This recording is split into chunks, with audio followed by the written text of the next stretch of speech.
Dear ladies and gentlemen, it is said that the mind is a powerful servant but a terrible master. Every moment it is shaping your experience of life, either elevating you to clarity and joy or trapping you in confusion and suffering. The question is not whether the mind is strong enough. The real question is, are you in charge of it? For most people, the mind is not a tool in their hands. It is a chaotic force dictating emotions, distorting reality, and creating unnecessary turmoil. One thought, one memory, one worry is enough to make them miserable. If you do not rule your mind, rest assured it will rule you. But what does it mean to rule the mind? It does not mean suppression. It does not mean fighting it. It means rising above its compulsions and making it an instrument of your well-being rather than a source of suffering. If you master this, then no matter what happens outside, your inner world remains untouched, like a calm ocean beneath a stormy surface. The mind is like a wild horse. If you do not take the reins, it will take you wherever it pleases. But if you take charge, it can take you to great heights. It is time to move from being a slave to your thoughts to being the master of your inner world. Let's explore how. Your mind is an extraordinary tool, capable of crafting ideas, solving problems, and envisioning futures. It can take you to the greatest heights of creativity, intelligence, and joy, but for many, instead of being a tool in their hands, the mind becomes the master, dictating emotions, reactions, and perceptions without any conscious choice. The problem is not with the mind itself, it is with the lack of control over it. Most people believe they are their mind, that every thought that arises must be followed, every emotion that surfaces must be indulged, and every worry that appears must be entertained. This is where suffering begins. Imagine holding a sword but not knowing how to wield it. Instead of using it wisely, you may hurt yourself and those around you. The mind is just like that, a powerful weapon, but dangerous if left unchecked. If every thought in your mind decides how you feel, how you act, and how you live, then your life is no longer in your hands. It is in the hands of a constantly fluctuating stream of random thoughts, memories, and external influences. Thoughts arise in the mind just as waves arise in the ocean. But do you have to follow every wave? If the ocean itself remains stable and deep beneath the surface, the waves do not disturb it. Similarly, you must realize that you are not your thoughts. You are the one witnessing them. The moment you understand this, you gain the ability to step back and use your mind consciously rather than be used by it. There is immense suffering in the world, not because of what is happening outside, but because people have made their own mind their worst enemy. A single negative thought can ruin a beautiful day. A single worry about the future can take away peace from the present moment. A single memory from the past can create a storm of emotions. But do you see what is happening? The mind is merely throwing thoughts at you and you are allowing them to control your experience of life. If your mind does not listen to you, if it constantly drags you in directions you do not wish to go, can you really say you are in control? The mind should function like a lamp, illuminating what needs to be seen, aiding your journey and bringing clarity. Instead, for many, it is like a wildfire, burning them with unnecessary fears, anxieties, and repetitive thoughts. The problem is not that thoughts arise. The problem is identifying with them and assuming they define reality. A person who has no mastery over their mind can turn even paradise into suffering. On the other hand, one who has mastered their mind can remain joyful even in the face of great difficulty. So how do you use your mind instead of being used by it? The first step is awareness. Observe your thoughts without immediately reacting to them. Do not get lost in them. Just as you would watch clouds pass in the sky, watch your mind. This simple shift, watching rather than identifying, can transform how you experience life. The second step is to decide which thoughts are useful and which are not. If a thought is not serving your well-being, why entertain it? If a thought is bringing unnecessary pain, why allow it to dominate your moment? The ability to drop useless thoughts is one of the greatest freedoms a person can achieve. Life is not happening in the past or future. It is happening now. If you use your mind well, it will help you live this moment fully. If you allow your mind to control you, it will keep you trapped in regrets, fears, and anxieties. The choice is simple. Either be the master of your mind or be its slave. If you take charge, your mind will serve you in unimaginable ways. If you don't, it will make even the simplest of things a struggle.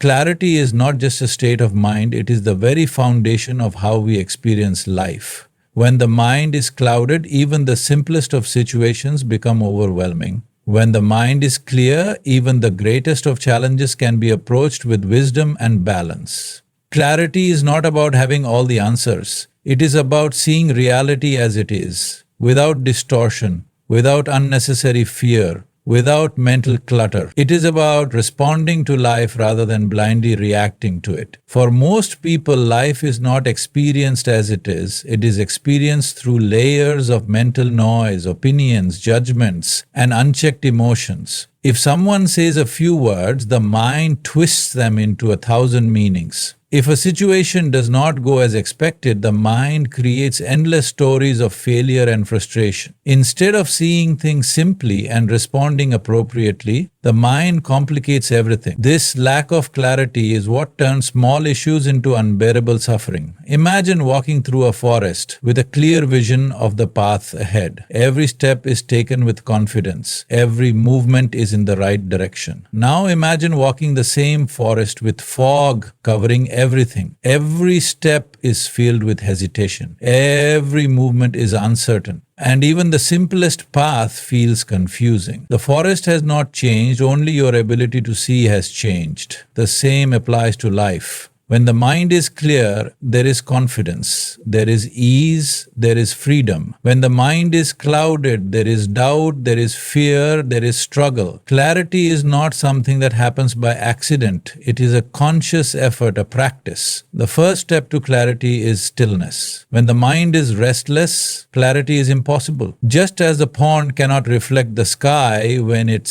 surface is disturbed, the mind cannot see reality when it is constantly moving in all directions. Learning to slow down, to be present, to simply observe rather than react allows the mind to settle. And in that stillness, clarity arises naturally. The second step is awareness. Most people do not realize how many assumptions, fears, and past experiences influence their perception of reality. Instead of seeing things as they are, they see things through the filter of their emotions and thoughts. If one has been hurt in the past, they assume everyone they meet will hurt them. If one has failed before, they assume they will fail again. This is not clarity, this is distortion. Being aware of these filters, questioning them, and letting go of unnecessary assumptions is the key to clear thinking. The third step is simplicity. Clarity comes when the mind is not overloaded with unnecessary thoughts. Just as a room filled with too many objects feels suffocating, a mind filled with too many worries feels heavy. Most of what people worry about is either imaginary or beyond their control. Learning to drop what does not matter, focusing only on what is truly needed, and simplifying one's thoughts brings immense clarity. The fourth step is detachment. Clarity is lost when emotions take over. If one is too attached to an outcome, their judgment is clouded. If one is too influenced by fear, their vision is blurred. True clarity comes when one can step back and see a situation without being consumed by it. Detachment does not mean indifference. It means seeing things as they are rather than how one wishes them to be. When the mind is clear, decisions are made effortlessly. Relationships improve because there is no unnecessary misunderstanding. Work becomes more efficient because there is no mental struggle. Even in difficult situations, clarity allows one to remain balanced. Life itself feels lighter because there is no unnecessary baggage being carried. To live with clarity is to live with power.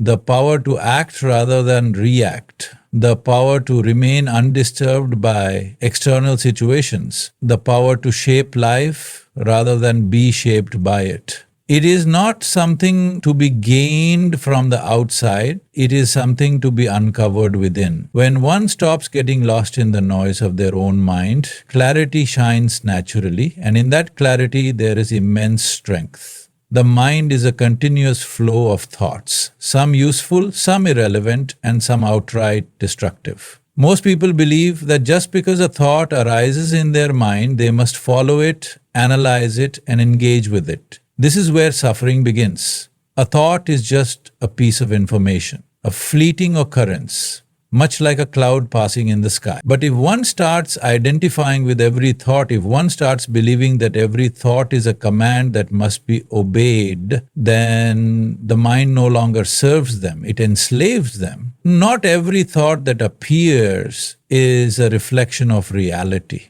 The mind can create imaginary fears, recall painful memories that have no relevance in the present, and weave stories about the future that may never happen. But if one does not have the ability to detach from these thoughts, they become trapped in their own mental world. A single negative thought can ruin an entire day just because one believes in it so completely. A single doubt can hold a person back from taking action simply because they think it must be true. But do you see what is happening? It is not life itself that is causing suffering, it is the mind, left unchecked and unobserved, running wild. Detaching from thoughts does not mean suppressing them or trying to stop them. It means recognizing that they are simply mental activities, not absolute truths. When a thought arises, one has a choice to get carried away by it or to simply observe it and let it pass. But most people are not even aware of this choice. They are so entangled in their mental processes that they assume every thought is important,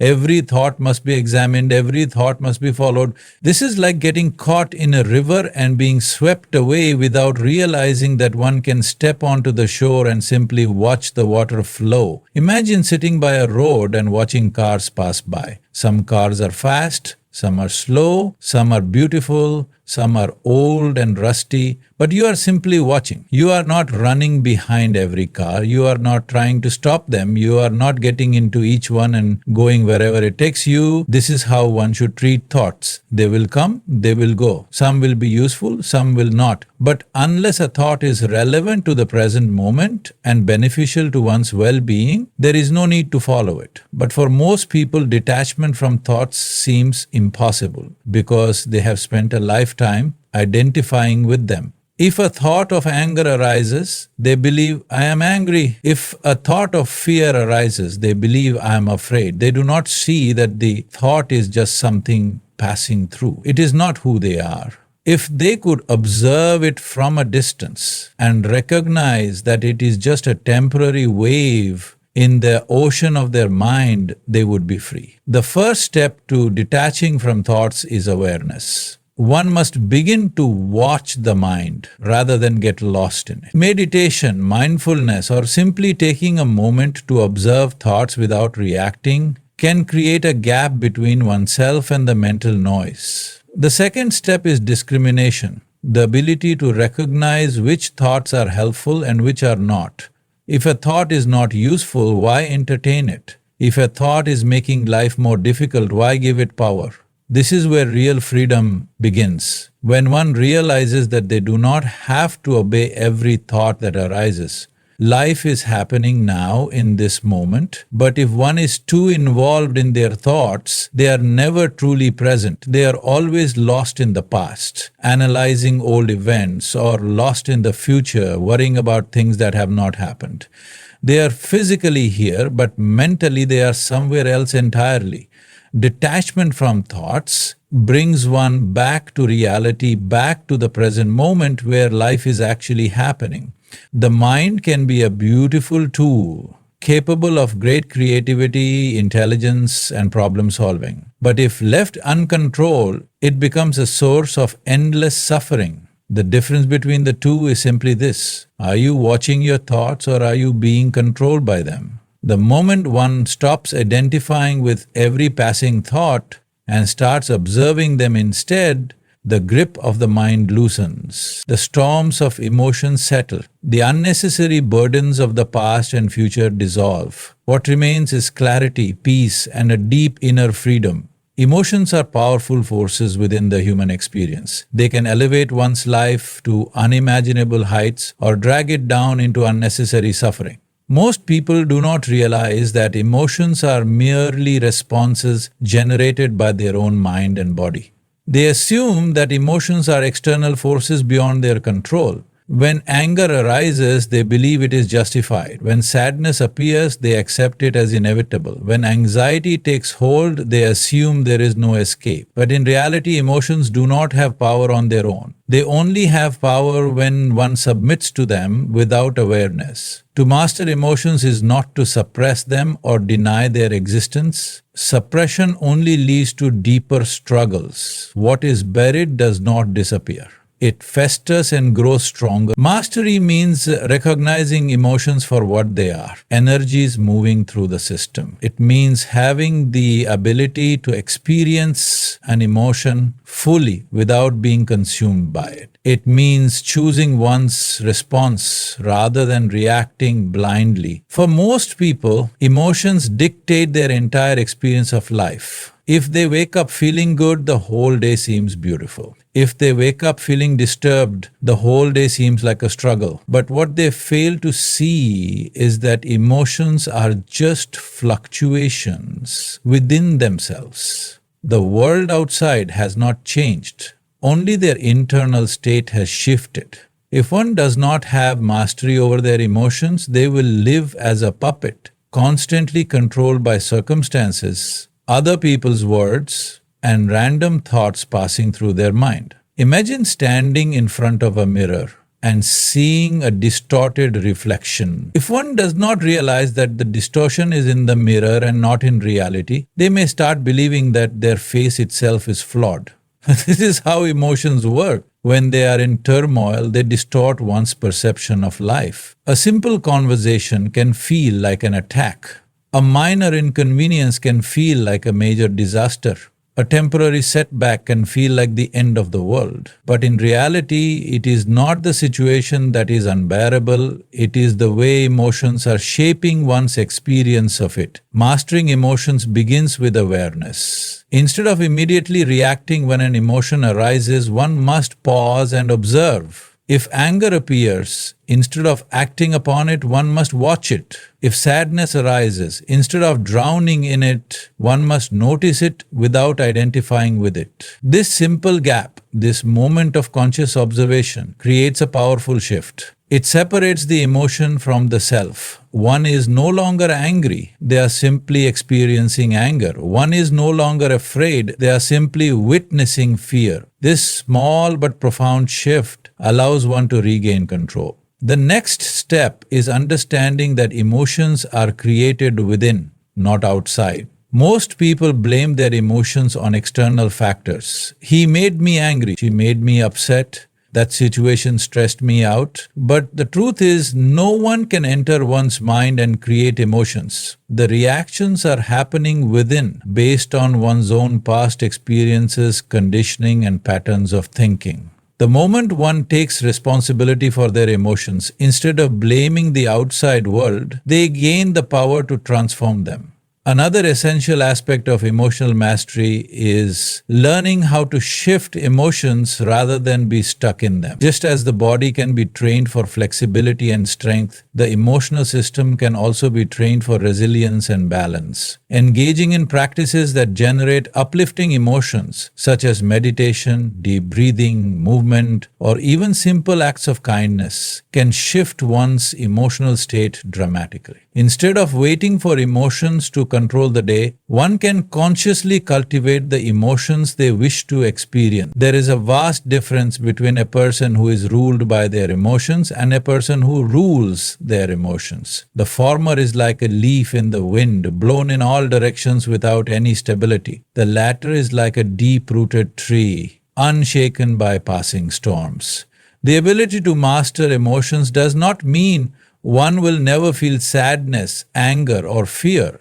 It simply means these emotions will no longer dictate one's actions and decisions. One will feel deeply but wisely. One will experience emotions but with balance. When emotions are no longer in control, life becomes an experience of true freedom. No external situation can disturb one's inner stability. No passing thought can throw one into turmoil. No passing thought can shake the foundation of well-being. The ability to remain centered, peaceful, and joyful regardless of circumstances is the true mark of emotional mastery. And when one reaches this state, life ceases to be a struggle and becomes a beautiful experience, flowing with grace and ease. The mind is a relentless storyteller, constantly weaving narratives about the past, present, and future. But for most people, these stories are not conscious creations. They are automatic, repetitive, and often filled with unnecessary negativity. Without awareness, the mind picks up past memories, amplifies fears, and projects them onto the future, creating endless cycles of anxiety and doubt. It is not life itself that is difficult. It is the mind, left untrained, that makes it seem so. Thought patterns are not just random occurrences. They are deeply ingrained habits. A person who has been worrying for years will find it natural to worry about even the smallest things. A person who has constantly entertained negative thoughts will see negativity even in the most positive situations. These thought patterns, once repeated enough, become automatic. The problem is not that these patterns exist. The problem is that most people do not even realize they are trapped in them. They assume that the way they think is just who they are, without recognizing that their mind has simply developed certain habits over time. Breaking these patterns requires awareness. One must begin to observe their thoughts instead of blindly following them. If a thought of fear arises, instead of immediately believing it, one should ask, is this thought true? Is it useful? Is it necessary? Most of the time, thoughts are simply echoes of past experiences, not accurate reflections of reality, but because they are repeated so often, they feel real. This is how the mind creates illusions, by reinforcing certain ideas until they seem unquestionable. Imagine a path in a forest that has been walked on for years. The more it is used, the clearer and more defined it becomes. But if one stops walking that path, over time it disappears. The same is true for thoughts. If one repeatedly entertains the same kind of thinking, those thoughts become stronger and more automatic. But if one consciously chooses to stop feeding those thoughts, they begin to fade and new, healthier thought patterns can take their place. The key to breaking negative thought patterns is not to fight them, but to replace them. If one simply tries to suppress a thought, it often grows stronger. But if one introduces a new way of thinking, the old patterns naturally weaken. This is why cultivating positive and conscious thinking is so important. Instead of focusing on what could go wrong, one can start focusing on what is going right. Instead of dwelling on past failures, one can focus on present possibilities. Instead of seeing difficulties as obstacles, one can see them as opportunities to grow. Another powerful way to break negative thought patterns is through mindfulness. Most negative thoughts gain power because they go unnoticed. They run in the background like a loop, dictating emotions and actions without conscious awareness. But the moment one becomes present and aware, the spell is broken. If one can observe their thoughts without reacting to them, they no longer hold the same power. A thought is only powerful if one believes in it. The moment one sees it as just a passing cloud, it loses its grip. Breaking free from limiting thoughts does not mean eliminating all negativity forever. That is not how the mind works.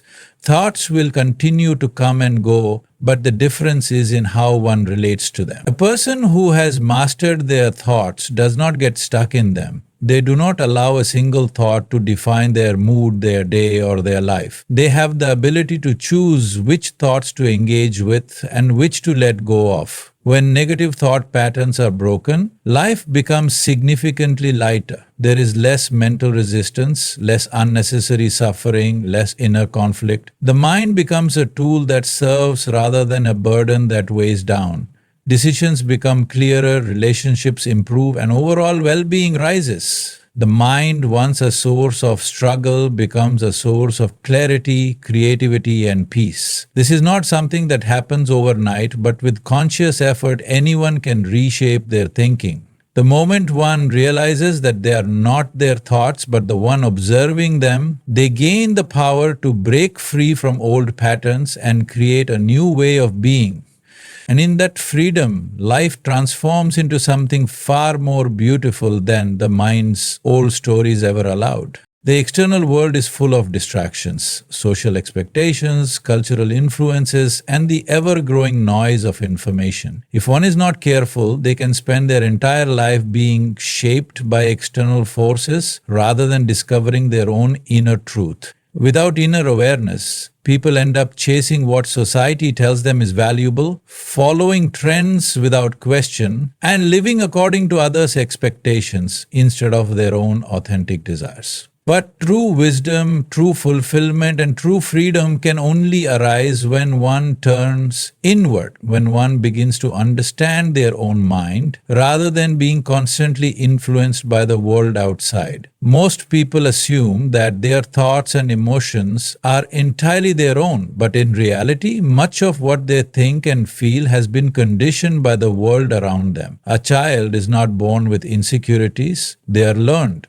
A person is not naturally afraid of failure, they are taught to be. Many of the fears, doubts, and desires people carry are not their own but have been absorbed from family, society, and past experiences. Without deep awareness, one cannot even separate what is truly theirs from what has been imposed upon them. This is why self-inquiry is so essential. Without it, one is merely a product of external influences rather than a conscious creator of their own life. Turning inward does not mean ignoring the world or escaping from life's responsibilities. It means taking the time to understand how one's mind works. It means questioning automatic thoughts instead of blindly accepting them. It means looking at emotions with clarity instead of being overwhelmed by them. It means recognizing how much of one's suffering is self-created and how much of it can be let go. One of the biggest obstacles to turning inward is the fear of silence. In today's world, people are constantly surrounded by noise, music, social media, television, endless conversations. This external noise becomes a way to avoid the internal noise, the unresolved thoughts, emotions, and patterns within. The moment one sits in silence, the mind begins to reveal everything that has been ignored.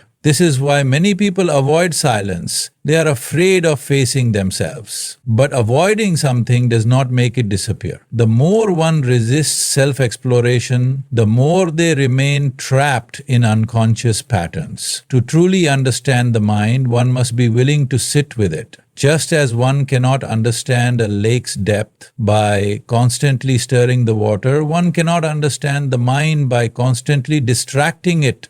Only when the water is still can one see clearly. The same is true for the mind. When one allows themselves to be present, to observe, to listen without judgment, a deeper understanding arises. One of the greatest benefits of turning inward is gaining control over one's inner state. Most people's emotions fluctuate based on external circumstances. If the world treats them well, they are happy. If things go wrong, they suffer. This is a powerless way to live because it means one's inner peace is always dependent on something outside. But when one turns inward and begins to understand the mechanics of their own mind, they gain the ability to remain stable regardless of what is happening outside. True strength does not come from controlling the world, it comes from mastering oneself.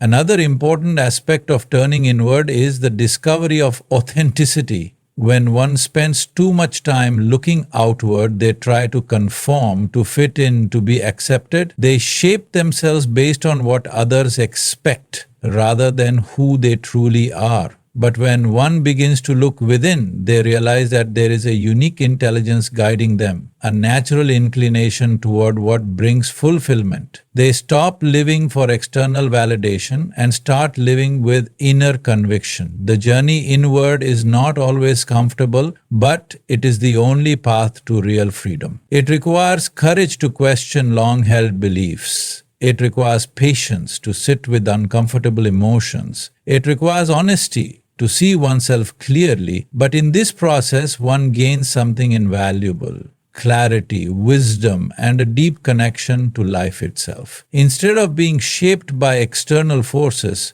one becomes the master of their own mind. Instead of reacting unconsciously, one begins to respond with awareness. Instead of seeking happiness in the outside world, one discovers that everything they have been searching for has always been within. And when this realization deepens, life ceases to feel like a constant struggle. It becomes an effortless flow, guided by inner wisdom rather than external chaos. The mind, if left unchecked, becomes a breeding ground for unnecessary suffering. People often believe that pain comes from external situations, difficult people, unfortunate events, or failures. But in reality, suffering is created within. Two people can go through the same situation, yet one may remain calm while the other spirals into distress. The difference is not in the event itself, but in how the mind processes it. When the mind is not in one's control, even small inconveniences can seem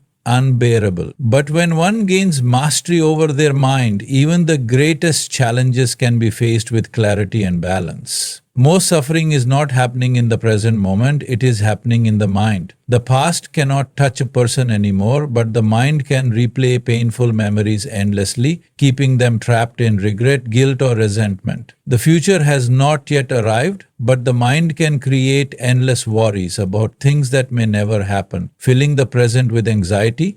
If one observes carefully, they will realize that the majority of their suffering is self-inflicted. It is not life itself that is causing pain. It is how the mind clings to the past or fears the future. To break free from this cycle, one must learn to anchor themselves in the present moment. The only place where life actually happens is now. Everything else is either a memory or an imagination. If one can train the mind to be fully engaged in the present, they will experience life with far less suffering and far more clarity. But this is easier said than done because the mind has been conditioned for years to wander into unnecessary thoughts.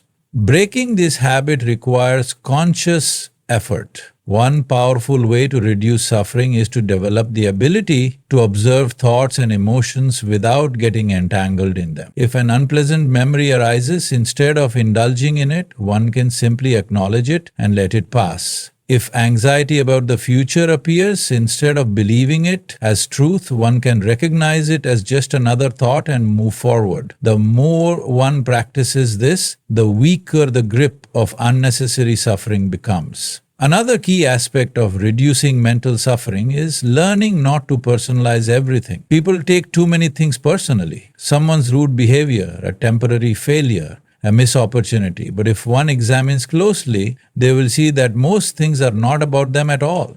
A person who is unkind is acting out of their own struggles. A failure is simply a lesson, not a definition of one's worth. A setback is just part of life's rhythm, not a punishment. When one stops interpreting every event as a personal attack, suffering reduces dramatically. The mind also suffers because it constantly resists what is. Instead of accepting situations as they are, it argues with reality. This should not have happened. That person should not have acted this way. Life should be different. But no matter how much the mind fights reality, reality does not change. It is like arguing with the rain instead of simply taking an umbrella. When one accepts things as they are and focuses on what can be done instead of what should have been, life becomes significantly lighter. Gratitude is another powerful tool to counteract mental suffering. The mind often focuses on what is missing, what is wrong, what is lacking. But if one consciously shifts their focus to what is present, what is working, and what is good, suffering diminishes. No matter how difficult life seems, there is always something to be grateful for. A breath, a moment of peace, a small act of kindness. The more one nurtures this perspective, the less space suffering has to exist. Ultimately, suffering is not in the events of life, but in the way the mind interprets them. A mind that is ruled by unconscious patterns will turn even small discomforts into unbearable struggles. But a mind that is trained and observed will remain at peace even in the midst of chaos. The choice is always there. One can either be ruled by their mind and suffer unnecessarily, or they can take charge of it and experience life with clarity and ease. And once one realizes this, they no longer look for external solutions to their suffering. They turn inward and free themselves from it. The mind is a tool, but for most people, it becomes their master. Instead of using it consciously, they are used by it. Thoughts arise without control. Emotions fluctuate wildly, and people find themselves caught in mental loops they never intended to enter. This is because most people have never been taught how to direct their minds. They assume that the mind is just something that operates on its own, but in reality, it can be trained, shaped, and refined. When one learns to direct their mind rather than be led by it, life shifts from a state of confusion to a state of clarity. A scattered mind is like an untamed horse. It runs in every direction without discipline or purpose. One moment it is lost in the past, reliving old regrets. The next moment it is projecting fears onto the future. It jumps from thought to thought, reacting impulsively, making decisions based on temporary emotions rather than true understanding. In this state, one has no control over their inner world. The mind dictates moods, thoughts, and actions without awareness, and life becomes an endless cycle of reaction rather than conscious living. But the mind, like any tool, can be refined. Just as one trains the body to become stronger and healthier, the mind can also be trained to become sharper and more stable. The first step to directing the mind is to become aware of its tendencies. Instead of getting lost in thoughts, one must begin to observe them. Where does the mind go when left unchecked? Does it gravitate toward fear, negativity, or distraction? Does it constantly seek external stimulation? The more one observes, the clearer it becomes that the mind is simply following old patterns. Once this awareness is established, one can begin to take control. Instead of allowing the mind to wander aimlessly, one can choose where to direct it. Just as one can choose what food to eat or what actions to take, one can also choose what thoughts to entertain. If the mind moves toward negativity, one can gently guide it toward something constructive. If the mind becomes restless, one can bring it back to stillness. This does not happen overnight, but with practice it becomes second nature. A key part of directing the mind is developing the ability to focus. Most people struggle with focus because they have never trained their minds to stay in one place for long. The modern world is filled with distractions, social media, news, endless entertainment, all designed to fragment attention. But a scattered mind is a weak mind. To cultivate true mastery, one must learn to focus deeply on whatever they choose, whether it is work, a conversation, or simply being present in the moment. The ability to sustain attention is a powerful skill. One of the most effective ways to sharpen the mind is through practices like meditation or mindfulness. These are not just spiritual exercises, they are mental training techniques. When one sits in stillness and watches their thoughts, they begin to see that they are separate from the mind. They are not their thoughts. They are the awareness behind them. This realization is transformative. It allows one to stop identifying with every passing thought and instead choose which thoughts to engage with and which to let go of. Another important aspect of directing the mind is understanding the power of intention. The mind naturally follows what one prioritizes. If one does not set clear intentions for how they want to think and live, the mind will default to old patterns. But if one actively chooses the kind of mindset they want to cultivate, whether it is positivity, resilience, or clarity, the mind begins to align with that intention. It is not about forcing thoughts, but about creating a conscious mental environment where productive and beneficial thoughts naturally arise. The difference between a person who directs their mind and one who is ruled by it is profound. One drifts through life, controlled by external circumstances and unconscious patterns. The other moves through life with clarity, purpose, and inner stability. The mind is no longer a source of suffering, confusion, or distraction. It becomes a powerful ally, a tool that enhances life rather than complicates it. Ultimately, the mind is like a river. It can either flow chaotically in all directions, causing destruction, or it can be guided into a clear, purposeful stream. The choice lies in whether one takes responsibility for their mental state or allows the mind to operate on autopilot. When one learns to consciously direct their mind, they gain not just control over their thoughts, but over their entire experience of life. They are no longer just existing, they are truly living, fully aware and fully in command of their inner world. Emotions are a natural part of being human, but for many people, emotions dictate their entire life. When emotions are not in one's control, they create instability. One day, everything seems perfect. The next day, the same situation feels unbearable. A single negative comment from someone can ruin an entire day, and a temporary setback can feel like the end of the world.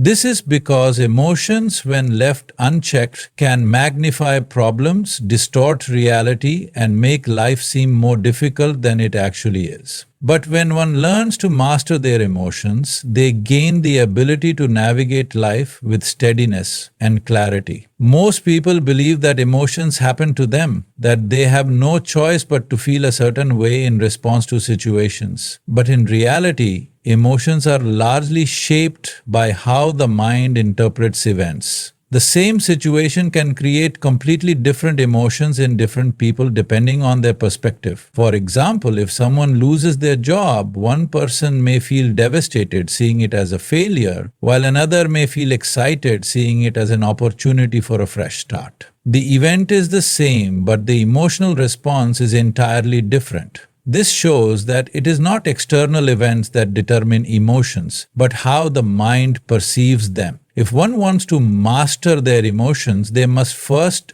develop awareness. Instead of being consumed by an emotion the moment it arises, one must step back and observe it. Where does it come from? What thought triggered it? Is it based on reality or is it an exaggeration created by the mind? Most of the time, emotions are reactions to thoughts rather than actual situations. If one changes the thought, the emotion automatically changes. For example, if someone does not respond to a message, one may feel hurt, assuming they are being ignored. But if they later find out that the person was simply busy, the hurt disappears instantly. The situation never changed, only the interpretation did. Another key to mastering emotions is learning not to identify with them. Just because one feels sad or angry does not mean they are a sad or angry person. Emotions are temporary. They come and go like waves. The problem arises when one becomes attached to them, replaying them in their mind and feeding them with unnecessary thoughts. A single moment of frustration can turn into an entire day of negativity, simply because the mind keeps replaying it. But if one learns to see emotions as passing experiences rather than absolute truths, they lose their control. One of the most powerful ways to manage emotions is by cultivating emotional resilience. This means developing the ability to remain stable even when emotions are intense. It does not mean suppressing emotions. It means allowing them to exist without being ruled by them. If anger arises, one can acknowledge it without acting on it impulsively. If sadness appears, one can feel it without drowning in it. The key is to create space between the emotion and the reaction. The more one practices this, the easier it becomes to handle emotions without being overwhelmed by them. Breath and body awareness also play a crucial role in emotional mastery. The mind and body are deeply connected. When emotions rise, they create physical changes in the body. Stress tightens the muscles, anger increases the heart rate, and anxiety affects breathing. By consciously relaxing the body and deepening the breath, one can instantly reduce the intensity of emotions. This is why practices like deep breathing, meditation, and physical movement are so effective in emotional regulation. They help break the link between emotion and physical tension, making it easier to process emotions without being consumed by them. Gratitude and perspective shifts are also powerful tools for emotional mastery. Many negative emotions arise because the mind focuses too much on what is lacking or what is wrong. But if one shifts their focus to what is present and what is good, the emotional state changes instantly. Even in difficult situations, there is always something to be grateful for. A lesson learned, a new opportunity, or simply the fact that life continues. The mind cannot hold gratitude and negativity at the same time. Whichever one is fed more will dominate. At the deepest level, true emotional mastery comes from understanding that emotions are not the ultimate truth. They are simply inner experiences that can be shaped and directed. When one gains this realization, emotions stop controlling their life. They still experience all emotions, but they are no longer thrown off balance by them. Instead of being a prisoner to their moods, they become the master of their inner state. This is not about becoming emotionless. It is about becoming emotionally intelligent. It is about learning to feel deeply without losing control, to express emotions without being dominated by them, and to navigate life with an inner steadiness that is not easily shaken. When one achieves this, they gain a freedom that no external circumstance can take away. They are no longer at the mercy of passing emotions. They are in charge of their own experience of life. True freedom is not about controlling the outside world. It is about mastering the inner world. Most people spend their lives trying to change external circumstances, believing that happiness will come when the perfect conditions are met. They think, if I achieve this, if I gain that, if people treat me in a certain way, then I will be happy. But this approach is flawed because external conditions are never fully in one's control. Situations change, people act unpredictably, and life does not always go as planned. If one's happiness depends on external factors, it will always be fragile, constantly at the mercy of circumstances.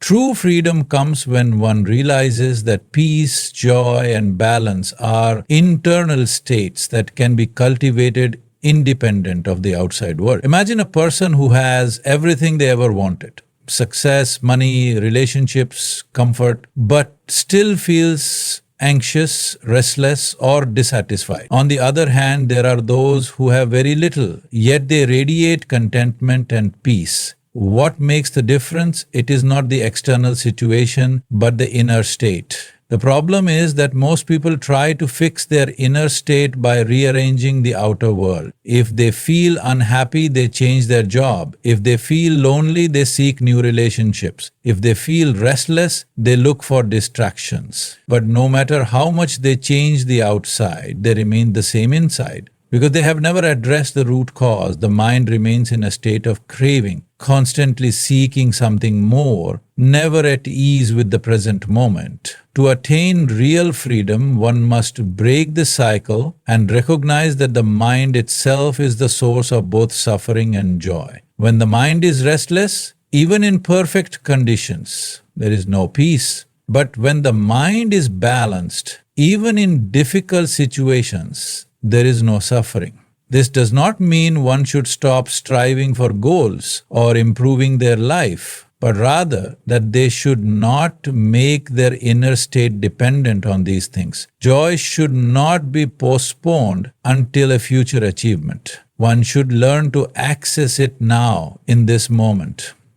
A powerful way to cultivate this freedom is through detachment. Not detachment from life, but detachment from the unnecessary mental drama that creates suffering. Most people are too entangled with their thoughts and emotions, believing that every passing thought is important, that every emotion must be acted upon. But when one steps back and observes the mind objectively, they begin to see how much of their suffering is self-created. They realize that they do not have to believe every thought, nor do they have to be controlled by every emotion. This is true inner freedom. The ability to experience life fully without being enslaved by mental reactions.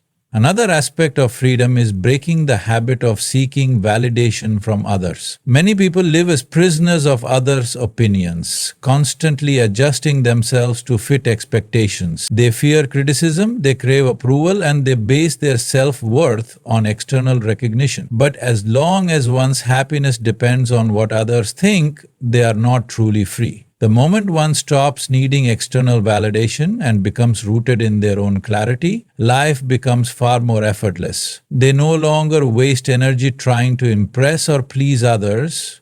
They simply live with authenticity and confidence. Freedom also means letting go of unnecessary attachments. Attachment does not mean love or care, it means an unhealthy dependence that creates suffering. When one is overly attached to a certain outcome, they live in fear of losing it. When they are attached to a particular identity, they resist change and growth. When they are attached to the past, when one realizes that true freedom is an inner state, life takes on a completely different quality. No longer controlled by thoughts, emotions, or external circumstances, one moves through life with clarity, balance, and a deep sense of ease. Challenges still come, but they no longer create suffering. Success and failure lose their power to disturb the mind. Approval and criticism no longer shake one's sense of self. This is not just an idea, it is a possibility for every human being. The mind can either be a master or a servant, and the choice is always in one's hands.